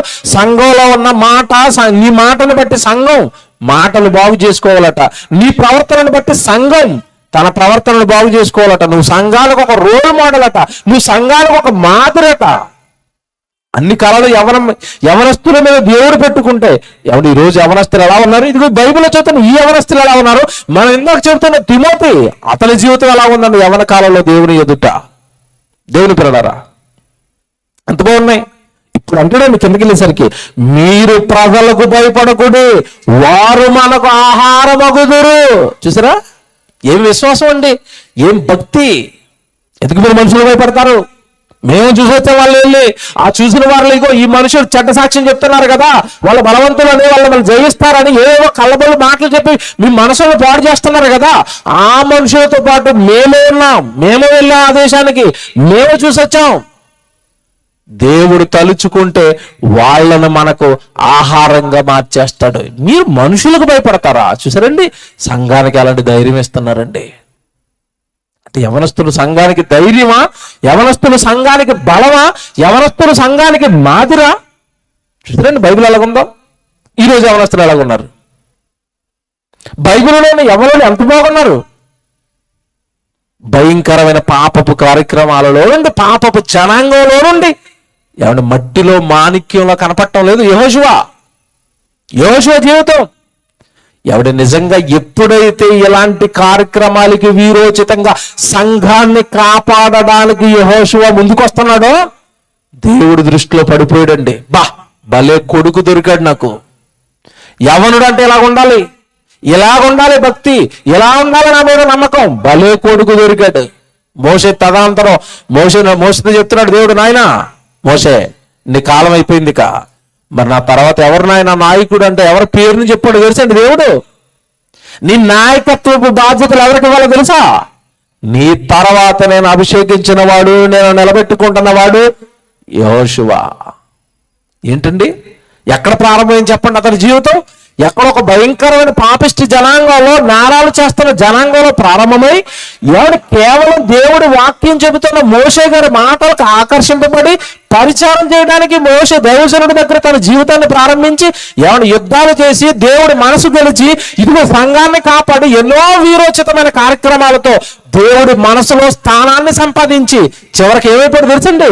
ఏ సమాజాన్ని అయితే ఏ సమాజంలో నుండి అయితే ఒక మామూలు వ్యక్తిగా తన జీవితాన్ని ప్రారంభించాడో ఆ సర్వ సమాజానికే యెహోషువ నాయకుడైపోయాడు మోషే తర్వాత.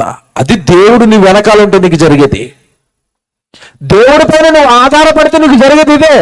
లోకం పైన ఆధారపడుతున్నావా? సినిమాల పైన ఆధారపడుతున్నావా? చదువుల పైన ఆధారపడుతున్నావా? డబ్బు పైన ఆధారపడుతున్నావా? అన్నీ నిన్ను మోసం చేసేవే. ఒక్క దేవుడు నిన్ను నిలబెడతాడు. ఒక్క దేవుడు నిన్ను నిలబెడితే ఆ నిలబెట్టడం ఎంత బాగుంటుందో యెహోషువ గారి జీవితాన్ని 2 మాటల్లో చూపిస్తానండి. నిలబెట్టాడు కదా దేవుడే యెహోషువను. ఏం జరిగిందో తెలుసండి యెహోషువ జీవితంలో? యెహోషువతో ఒక మాట అంటాడు. యెహోషువ గ్రంథం ఎంత గొప్ప మాటలు యెహోషువతో దేవుడు చెప్తున్నాడు చూడండి. యెహోషువ గ్రంథం 1వ అధ్యాయము 5వ వచనం మీరు చూడండి. యెహోషువ నాయకుడైన తర్వాత మరలా యెహోషువతో దేవుడు మాట్లాడుతూ 5వ వచనంలో అంటున్నాడు. యెహోషువ గ్రంథం 1వ అధ్యాయం 5వ వచనం, నీవు బ్రతుకు తెరవలన్నిటను ఏ మనుషుడు నీ ఎదుట నిలవలేకయుండును. చూసారండి, ఇంతకంటే ధైర్యం ఏముంటుంది చెప్పండి? నీ ఎదుట అసలు ఎవరు నిలబడ్డావు? యెహోషువ నీ వెనక నేనున్నాను. ఒకప్పుడు మోషేకు తోడుగా ఉన్నాను, ఇప్పుడు నీ వెనకున్నాను. అసలు నీ ఎదుట ఎవ్వడు నిలబడ్డావు. సరే ఏం చెప్పాడు ఇంకా చూడండి, నీ ఎదుట ఎవ్వడను నిలవలేడు, నేను మోషేకు తోడయ్యుండునట్లు నీకును తోడయ్యుండును, నిన్ను విడువను, నిన్ను ఎడబాయను, నిబ్బరము కలిగి ధైర్యముగా ఉండుము. చూసారండి ఎలాంటి మాటలో? ధైర్యంగా ఉండు. 8వ వచనానికి వెళ్దాం, కిందకి 8వ వచనం, ఈ ధర్మశాస్త్ర గ్రంథమును యవనస్తుడు బాగుండాలి అన్నా, వచ్చిన ఖ్యాతి నిలబడాలన్నా ఇది చెయ్యాలా? ఇందుకే మన పిల్లలు పాడవుతున్నారు, ఇందుకే యవన సమాజం పాడైంది. ఇదిగో ఇది చేయటం లేదు. 8వ వచనం చెప్తున్నాడు చూడండి, ఈ ధర్మశాస్త్ర గ్రంథమును నీవు బోధింపక తప్పిపోకూడదు, దానిలో వ్రాయబడిన మాటలన్నిటి ప్రకారము చేయుటకు నీవు జాగ్రత్త పడినట్లు దివారాత్రము దానిని ధ్యానించిన ఎడల నీ మార్గములు వర్ధిల్ల చేసుకొని చక్కగా ప్రవర్తిస్తావు. నువ్వు చక్కగా ప్రవర్తించాలా? ధర్మశాస్త్రాన్ని దివారాత్రాలు చదువు, వాక్యం చదువు. నీ ప్రవర్తన బాగుంటుంది. పైపెచ్చు నువ్వు వాక్యం చదువుతున్నావు గనక, వాక్య ప్రకారం నువ్వు బ్రతుకుతున్నావు గనక నీకు తోడుగా నీ వెనక నేనుంటాను. చూసారండి ఎందుకు యవనస్తులు పాడయ్యారు? ఇప్పుడు చెప్పండి, ఎందుకు పాడయ్యారు? బైబిల్ చదవరు, బైబిల్ నేర్చుకోరు, వాక్యంలో ఏముందో తెలియదు, అసలు బైబిలే తీయరు. ఎందుకుంటాడు దేవుడు నీ వెనక? ఎందుకు బాగు చేస్తాడు నీ జీవితాన్ని? ఎందుకు బాగుంటాయి నీ మార్గాలు? ఎందుకు బాగుంటాయి నీ ఆలోచనలు? ఎందుకు బాగుంటుంది నీ ప్రవర్తన? దేవుడు లేడు కదా, దేవుడు వాక్యం లేదు కదా నీ వెనక. యెహోషువతో అంటున్నాడు, నాయనా నీ ఎదుట ఎవ్వడు నిలబడ్డు. నీ చేతిలో ఉన్న ధర్మశాస్త్రాన్ని దివారాత్రాలు ధ్యానించు, దాన్ని పాటించుకుంటూ వెళ్ళిపో, నీ వెనక నేను వస్తున్నాను. వచ్చాడా? యెహోషువ వెనకాల దేవుడు వచ్చాడా? వచ్చాడండి. నిజంగా మీరు చదవండి యెహోషువ గ్రంథం. నేను చెప్పిన ఈ మాటలన్నీ మనసులో పెట్టుకుని చదవండి యెహోషువ గ్రంథం. ఈ రాత్రి ఇంటికి వెళ్ళిన తర్వాత అబ్బబ్బబ్బబ్బా ఏమి యుద్ధాలు జరిగించాడండి యెహోషువతో. ఎలాంటి భీకర యుద్ధాల్లో ఎవరి విజయాలతో నిలబెట్టాడు తెలుసా యెహోషువని. యెహోషువ జీవితకాలం మీరు చూస్తేనండి సుమారు 31-32 మంది రాజులు జయించేశాడు, రాజ్యాలు జయించేశాడు, వెళ్ళగొట్టేశాడు. యెహోషువ అనేసరికి పరుగులు పెట్టారండి ఆ రోజు రాజులు. యెహోషువ దండెత్తాడన్నా, యెహోషువ యుద్ధానికి వస్తున్నాడన్నా ఒక్కొక్కరికి పరుగు. యుద్ధాలు కానీ మీరు దావీదును అనుకున్నారేమో, దావీదుకు ముందు యుద్ధాలు చేసిన యుద్ధ వీరుడండి యెహోషువ. దావీదుకు ముందు కాలంలో భయంకరమైన యుద్ధాలు చేశాడు ఈయన. ప్రతి యుద్ధంలోనూ విజయమే, ప్రతి యుద్ధంలోనూ శత్రు గడగడలాడిపోయాడు. ఒకానొక సందర్భంలోనండి ఎవరిని ఇతను శరణు కోరారు కొంతమంది. యెహోషువ శరణు కోరారు ఒక జాతి. ఆ శరణు కోరిన జాతి మీదకి వేరే రాజులు దండెత్తుతున్నారు. అప్పుడు యెహోషువ దగ్గరికి వచ్చారు. అయ్యా, మీ శరణ కోరాం మేము, మీకు రాజీ పడిపోయాం మేము, మీరు చెప్తున్నట్టుగా వింటున్నాం మేము, మీ సంరక్షణలో ఉన్నాం కదా మేము, మీరు గొప్పవారు కదా, మీ దేవుడు గొప్పవాడు కదా, ఇదిగో మా మీదకి మా మిగతా రాజులు, అన్ని రాజులు అందరూ మా మీద దండెత్తుతున్నారు, కొంచెం మా పక్షాన యుద్ధం చేయండి అని ఒక జాతి అడిగినందుకు ఫ్రెండ్షిప్ కోసం అండి యెహోషువ పెద్ద భీకర యుద్ధం జరిగించాడు. ఆ టైంలోనే సూర్యచంద్రులను యెహోషువ ఆపింది. ఇదిగో ఇశ్రాయేలు సమాజంగా మేమంతా వెళుతున్నాం దాడి మా ఫ్రెండ్స్ కోసం, మాకు లోపడిన వాళ్ళ కోసం, మా మాట వింటున్న వాళ్ళ కోసం నువ్వు కొంచెం యుద్ధంలో మాకు సాయం చేయాలి. సూర్యుడా నువ్వు గిబియోను లోయ, చంద్రుడా నువ్వు అయ్యాలోను లోయలో నువ్వేమైపోవాలి, నిలవబడిపోవాలని ప్రార్థన చేయగానే నిలబడిపోయా. ఏదో ఒక యవ్వనస్తుడు ప్రార్థన చేస్తే సూర్యచంద్రుడు స్తంభించిపోవటం మీరు ఆలోచించండి. ఏంటంటే యవ్వనుడికున్న పవర్. యవ్వనుడు వెనక దేవుడు ఉంటేనంటే దేవుడు వెనకాల చేస్తున్న కార్యక్రమాలు. ఎలాంటి యుద్ధాలు జరిగించాడో తెలుసా యెహోషువ. యుద్ధం కోసం సూర్యచంద్రులు ఆపాడు. ఆయన గురించి ఒక మాట ఉంటుంది 10వ అధ్యాయము. ఏమండి యెహోషువ గ్రంథం 10వ అధ్యాయం మీరు చాలాసార్లు చదువుకున్న మాట, ఇప్పుడు చదివితే ఎంత బాగుంటుంది చూడండి. 13వ వచనం అండి. యెహోషువ గ్రంథం 10వ అధ్యాయం 13వ వచనం. సూర్యుడు ఆకాశం ముందు నిలిచి ఇంచుమించు ఒక నాడల్లా అస్తమింప త్వరపడలేదు. యెహోవా ఒక నరుని మనవి వీణ ఆదనము వంటి దినము దానికి ముందుగానే తడు. కారణం యవ్వన కాలంలో వ్యభిచారానికి వెళ్ళటం లేదు, యవ్వన కాలంలో త్రాగుడికి వెళ్ళటం లేదు, యవ్వన కాలంలో అమ్మాయిల వెనకాల వెళ్ళటం లేదు, యవ్వన కాలంలో పాపాలు చేయడానికి వెళ్ళటం లేదు. యవ్వన కాలంలో దేవుడి కోసం యుద్ధాలు చేస్తున్నాడు వీరోచితంగా. ఏం కొడుకు నాయన నువ్వు, నీ వెనక కాకపోతే ఎవరు వెనకుంటాను, నువ్వు అడిగింది కాకపోతే ఇంకెవరు అడిగింది చేస్తాను. ఏం కావాలి యెహోషువ, ఏం కావాలి యుద్ధంలో నీకు చూడు. చూసారండి ఎలాగొన్నాడు చూసారండి. యవ్వనస్తులు కనీసం ప్రార్థన చేస్తారండి. సూర్యచంద్రులు ఆపడం అలా తర్వాత పక్కన పెడదాం. వీళ్ళు కనీసం ప్రార్థన చేస్తారు. అమలావుడు కూర్చుని ఇంట్లో ప్రార్థన చేస్తారా? ఎవరు బయటికి వెళ్ళినప్పుడు కనీసం ప్రార్థన చేసుకుంటారా? ఎవరు వాళ్ళ కోసం వాళ్ళు ప్రార్థన చేసుకునే స్థితిలో ఉన్నారా ఈరోజు యవనస్తులు? ఒక యవనస్తుడు ప్రార్థన చేసి సూర్యచంద్రులు ఆపేశాడు. సరే, ఎక్కడిది శక్తి, ఎక్కడిది విజయం? వెనక దేవుడు. యెహోషువ ధర్మశాస్త్రం చదువు, అందులో ఉన్నవి నువ్వు పాటించు, నీ వెనకే నేను వస్తాను పదా. మన పిల్లలు ఎందుకు పాడయ్యారంటే బైబిల్ చదవరు, వాక్యం వినరు, వాక్యం నేర్చుకోరు, ప్రార్థన చేయరు. పాడవకి ఏం చేస్తారు చెప్పండి? దేవుని పిల్లలారా, యెహోషువ జీవితం ఎంత బాగుందో మీరు ఆలోచించండి. చివరికండి మీరు చెప్పాడు తాను నిలబెట్టమే కాదు, ఎక్కడో మోషే నాయకుడిగా ఉన్నప్పుడే సంఘాలను నిలబెట్టడం ప్రారంభించిన అతనండి వృద్ధాప్యానికి వచ్చేసరికి యెహోషువ బ్రతికిన కాలం అండి 110 సంవత్సరాలు. యెహోషువ 110 సంవత్సరాలు బ్రతికాడు. ఈ 110 సంవత్సరాలలో అతని కాలంలోనండి ఇశ్రాయేలు సర్వ సమాజాన్ని, సంఘాన్ని దేవుడిలో నిలబెట్టుకుంటూనే వచ్చాడు. ఇంక చివరిలోకి వచ్చాడండి, వృద్ధాప్యంలోకి వచ్చాడు. 24వ అధ్యాయం చివరికి వచ్చేసరికి 15వ వచనంలో అంటాడండి, మీకు ఎన్నిసార్లు దేవుడి గురించి చెప్పినా విన్నప్పుడు బాగుంటున్నారు, తర్వాత పాపాలు చేస్తున్నారు, అటుపోతున్నారు ఇటుపోతున్నారు. మీరు ఎట్టిపోతారో పొండి, నేను మాత్రం నా ఇంటి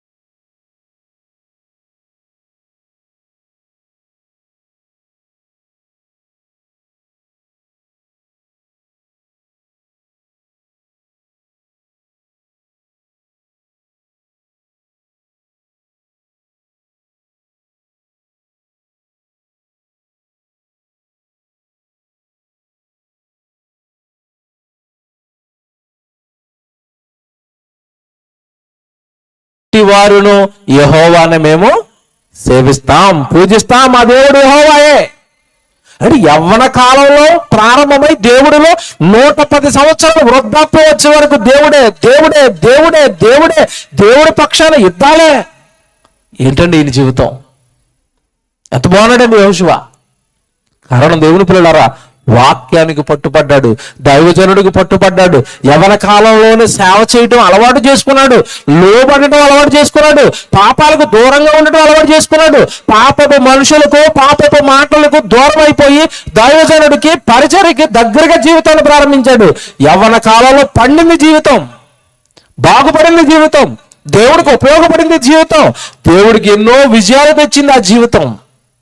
దేవుని పిల్లలారా, ఈ రాత్రి మీరు ఆలోచించండి, ఇక్కడ వింటున్న వాళ్ళందరూ మన జీవితాలు ఎలా ఉన్నాయి, మన బ్రతుకులు ఎలా ఉన్నాయి, ఎవరు మన జీవితం నుండి దేవుడికి ఏమైనా ఉపయోగం వస్తుందా? మన కాలం, మన బలం, మన స్థితి దేవుడికి ఏమైనా ఉపయోగపడుతున్నాయా?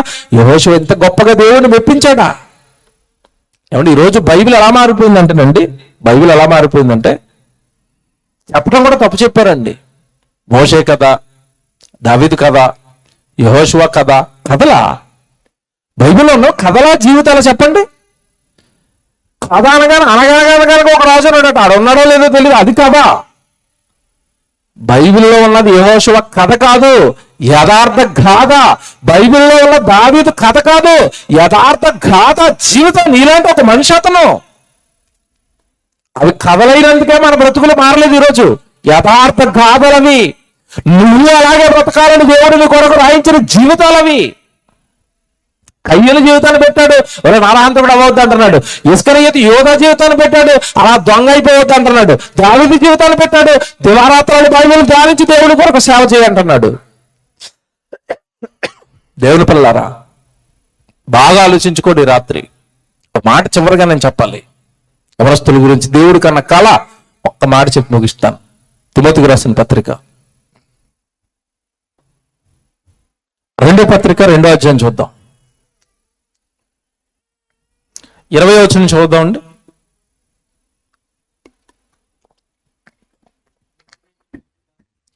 తిమోతికి రాసిన 2వ పత్రిక 2వ అధ్యాయం 20వ వచనం.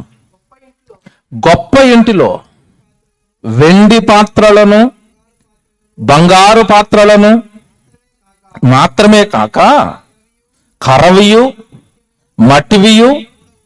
మట్టివి కూడా ఉండును. వాటిలో కొన్ని ఘనతకును కొన్ని ఘనహీనతకును. సరేండి, ఇంట్లో పాత్రలు ఉంటాయట. మట్టి పాత్రలు ఉన్నాయి, కర్ర పాత్రలు ఉన్నాయి, వెండి పాత్రలు ఉన్నాయి, బంగారు పాత్రలు ఉన్నాయి. ఈ పాత్రలు వాటికి ఉన్న ఘనతను బట్టి వాడబడతాయి. బంగారు పాత్ర ఇంట్లో ఉంటది, బీరువాలో ఉంటది. మట్టి పాత్ర ఎక్కడ ఉంటా చెప్పండి? ఆరు బయట. ఇంట్లో బంగారు పాత్రకు ఉన్నంత విలువ ఈ మట్టి పాత్రకు ఉంటుందా? ఉండదు. ఇప్పుడు ఇది ఎందుకు చెప్పాడు మనకి? కిందకి చెప్తాడు చూడండి, కిందకి తర్వాత వచ్చును. ఎవడైనా వీటిలో చేరక తన్ను తాను పవిత్రపరచుకుని ఎడల వాడు పరిశుద్ధపరచబడి యజమానుడు వాడుకొను అర్హమైన ప్రతి సత్కార్యములకు సిద్ధపరచబడి ఘనత నిమిత్తమైన పాత్ర అయ్యుండును. చూసారా, అపవిత్రమైన పాత్రలో నువ్వు చేరక నిండుకుంటాడట, వాడుకుంటాడట. ప్రతి సత్కార్యం నీ చేతికి అప్పగిస్తాడట. ఈరోజు ఉదయం నుంచి మేము చూస్తున్నప్పుడు అండి, యవ్వనులు తమ్ముడు నాజర్బాబు కానీ, వెనకాల వస్తున్న తమ్ముళ్ళు కానీ, యవ్వన కాలం ఉండాలి. యవ్వన కాలంలో ఎండలో పని చేస్తున్నారు, యవ్వన కాలంలో ఈ లైట్లు కడుతున్నారు, యవ్వన కాలంలో ఇవి వేస్తున్నారు, సౌండ్లు పెడుతున్నారు, చైర్లు వేస్తున్నారు. ఎందుకు యవ్వన కాలంలో పని చేస్తున్నారు అంటే వాళ్ళు వాడుకుంటున్నాడు దేవుడు. మర్చిపోకండి. ఒక ఘనమైన పాత్రగా లోకంలో ఇంతమంది యవనస్తులు ఉంటే వీళ్ళు కొద్ది మందిని మాత్రమే ఎందుకు వాడుకుంటున్నాడంటే అర్థమైపోయింది. పవిత్రపరుచుకున్నాడు, పనిని అప్పగించాడు, సేవను అప్పగించాడు. నాయన, నమ్మకంగా నువ్వైతేనే చేస్తావు, నమ్మకంగా మీరైతేనే చేస్తారు. వాళ్ళని పరచుకొని దేవుడు వాడుకునే ఘనమైన అర్హమైన పాత్రలుగా నిలబెట్టుకున్నాడట. ఎంత మంచి వచ్చిన మళ్ళీ చదువుతాం. 21 అండి. ఎవడైనా నువ్వు వీటిలో చేరక తను తాను పవిత్రపరచుకునే ఎడలా వాడు పరిశుద్ధపరచబడి యజమానుడు వాడుకొనుటకు అర్హమైన ప్రతి సత్కార్యమునకు సిద్ధపరచబడి ఘనత నిమిత్తమైన పాత్ర అయ్యుండును. ఇలా ఉండాలంటే నువ్వేం చేయాలో తెలుసా? 22లో ఇలా దేవుడు నిన్ను వాడుకోవాలన్నా, పరిశుద్ధపరచబడాలన్నా, ప్రతి సత్కార్యం దేవుడి పని నీకు అప్పగించాలి అన్నా 22లో చెప్తున్నాడు, నువ్వు ఎలాగుండాలంటే నువ్వు యవ్వనేచ్ఛల నుండి పారిపోమ్ము. యోసేపు పారిపోయినట్టుగా పారిపో, పాపం నుండి, అపవిత్రత నుండి, ఈ వ్యభిచారం నుండి, ఈ దొంగతనం నుండి, ఈ త్రాగుబోతుల నుండి, పాపాల నుండి పారిపో పారిపో పారిపో. ఆ పాపం దగ్గరికి నువ్వు అసలు వెళ్ళకో. గుడిలో ఉండు, ప్రార్థనలో ఉండు, దేవుడి పనితో ఉండు, దైవజనుడితో ఉండు. అలా ఉంటే ఆ జీవితాన్ని దేవుడు వాడేస్తాడు. ఆ జీవితాన్ని దేవుడు మెచ్చుకుంటాడు. ఆ జీవితం దేవుడు కావాలనుకుంటాడు, నిలబెట్టాలనుకుంటాడు. ఇదంతా యెహోషువ జీవితంలో జరిగింది, మీరు మర్చిపోకండి. పారిపోయాడు పాపాలు. ఆ జాతులు అంతటి భయంకరమైన పాపాలు. చిచ్చి చిచ్చి, మోషే గారు వాక్యం చెప్పిన తర్వాత కూడా నేను పాపం చేస్తానా? మోషే అన్నమాట దేవుడు అంత మంచి మాటలు పలికిస్తుంటే, మన బ్రతుకులు బాగు చేసే మాటలు, ఆ వాక్యం విన్న తర్వాత కూడా పాపం చేస్తానా? చిచ్చి, మీరేం చేస్తారో మీరు చేసుకోండి, మీ పాపాలతో నాకు సంబంధం లేదు. నేను మాత్రం మోషే గారి దగ్గరికి వెళ్ళిపోతాను, ఆయన దగ్గర ఉంటాను, ఆయన చెప్పింది చేస్తాను, నా బ్రతుకును బాగు చేసుకుంటాను. బాగు చేసుకున్నాడు గనుక చరిత్రలో ఒక హీరోగా నిలబెట్టాడు. యెహోషువ పేరు చూడండి ఎలాగుందో. ఆయన పేరుతో మళ్ళా బైబిల్లో మనం చదువుకోవడానికి ఒక గ్రంథం, యెహోషువ గ్రంథం, ఒక యవనస్తుడి గ్రంథం, ఒక యవనస్తుడి జీవితం, ఒక యవనస్తుడి చేసిన వీరోచిత పోరాటం. నువ్వు యవనస్తుడివే కదా, నీ జీవితం గురించి కూడా కలలుగన్నాడు కదా. నీ జీవితం నువ్వు రావాలని జగత్తు పునాది వేయబడక మునుపు నుంచే నా కొడుకు వస్తాడు, యవన కాలంలో నా కోసం ఏదో చేస్తాడని నీ కోసం జగత్తుకు ముందు నుంచే కలలుకంటున్నాడు కదా. నువ్వు వచ్చింది పాపం చేయడానికా? జగత్తుకు ముందు నుంచి దేవుడు కళ్ళ కంటే నువ్వు వచ్చింది వ్యభిచారం చేయడానికా? జగత్తుకు ముందు నుంచే దేవుడు కళ్ళ కంటే నువ్వు వచ్చింది త్రాగుబోతుగా మారడానికా? కోట్ల సంవత్సరాల నుంచి నీ రాక కోసం, నీ యవ్వన జీవితం కోసం దేవుడు ఎదురు చూస్తుంటే వచ్చి నువ్వు చేసే కార్యక్రమాలు ఇవా? ఇందుకా దేవుడు నిన్ను కంట, ఇందుకా కారణ జన్ముడిగా నీకే జన్మనిస్తే అన్ని కోట్ల శుక్రకణాల్లో నిన్ను మాత్రమే దేవుడు నిలబెట్టి నీకు జన్మనిచ్చింది ఈ కార్యక్రమాలు చేయడానిక? దేవుడి కోసం సత్క్రియలు చేయడానిక? దేవుడి కోసం పని చేయడానిక? దేవుడి సేవను ముందుకు తీసుకువెళ్ళడానిక? ఎందుకు నీకు జన్మ? బాగా ఆలోచించండి.